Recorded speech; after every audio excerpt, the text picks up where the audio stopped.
mu gutsimbataza intahe yo kwikukira dushigikira ikigo OBR kimaze imyaka 10 gikora mu kurushiriza gutanga neza amakori n'amatagisi.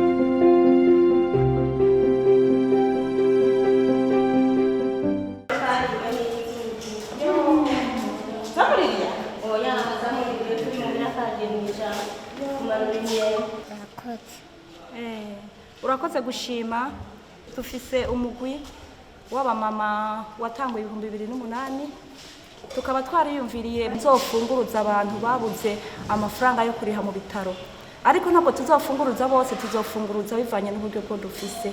Niyo mpamvu ndagukunze kandi n'ababama mutabona nabo turi kumwe mu bikorwa nk'ibi byo gufasha nabo baragukunda, kandi tukaba tubikora dufise umutwaro gukora kino gikorwa nkuko Yesu yavuze ngo nimukundane naje nkuko nabakunze.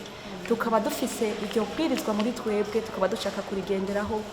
Numva nezerewe ndahimbawe cyane, nabo baje kunsohoza ibitaro ndabashimiye cyane. Imana ibahezagire bose, ibongereze n'umutima w'urukundo kubera sinova ngaha, sinovuye ngaha jewe ubwo buryo sinoshoboye kuburonka kugira dushike ngaha hantu no kuri umwana yajanye n'abandi bagenda mu ishamba ngo bagiye kumanura imyembe, ashahwana n'isanganya z'inzuki ziramurya gose ziramugira nabi, mu mutwe uravyimba, amatama aravyimba n'umunwa ziramurya no mu jisho hagati, iryo jisho ryabaye uko oye kubera zamuriye hagati zitayo n'imboye. Abaganga baragerageje kumuvura ariko urabona ntirirakira neza.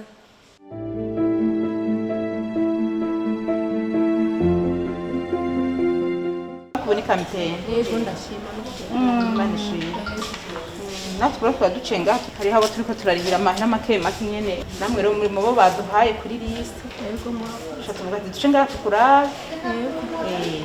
kuri Imana y'ubuntu Hirya yejo uzosohoka wigire. murakoze cyane kandi Imana ikugirire neza. Basi namwe Imana ibahezagire. Namwe kutweze Urankuye mumenye y'abatwenzi. Nuko novuga nti Imana ibahezagire kuko nayo ifise amaganya menshi. Narirutse biranka.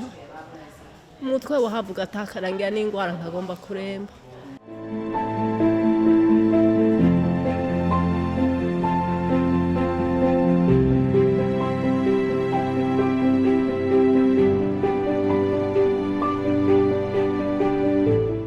Tuvuye kurihira inoti kwa muganga. Okay. Asante sana. Turakurihiye ejo uzoshutaha. Alright. Genda muhira. Alright. Asante sana. Nizona kawati. Imana yo mwijuru yabikoze. Genda kujya Noel muhira. Muragaheza ki. Shangira n'umuryango. Muragaheza ki. Amen. Amen. Imana ibahumugisha. Igisebe cyamfashe ku kuguru kose kirarya, amano yose kwishika hakurya.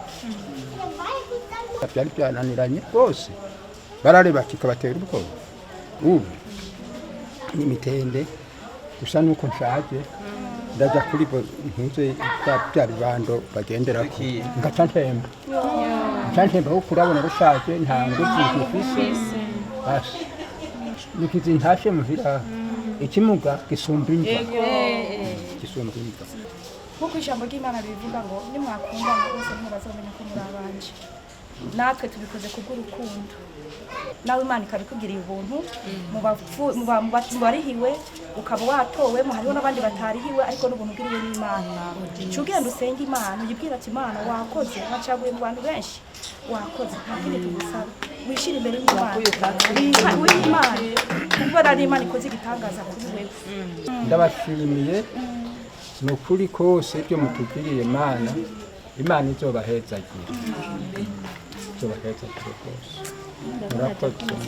Ndakagatike.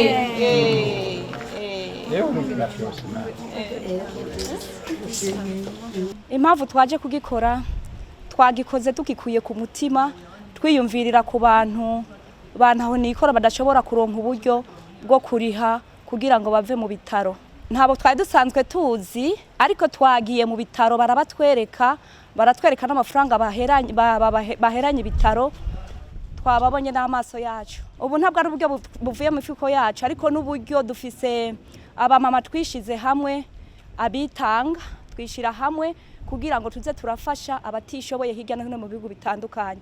Kandi ico gikorwa tukaba twaragitanguye mu bihumbi 2008 turaba mama ariko dufise urukundo tukorera hamwe turi ikintu kimwe dufise rya jambo ry'Imana riri mu mutima ngo nimwakundana bose ntomuzamenya ko muri abanje. Rero tubikora kubera urukundo ruri muri twebwe. Twarihiye abarwayi 4 twatanze amafaranga ngana imiriyoni n'ibihumbi 140.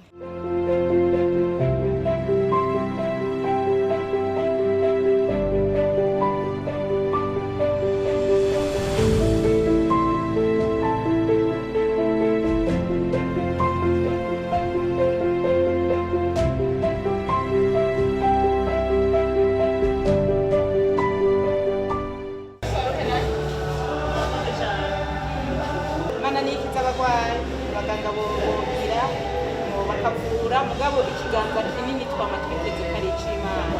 Murakoze cyane kuba mutubaye hafi twarifuje gutaha bikanka hama mugire umugisha umutima mugize muzogire n'abandi. Murakoze cyane.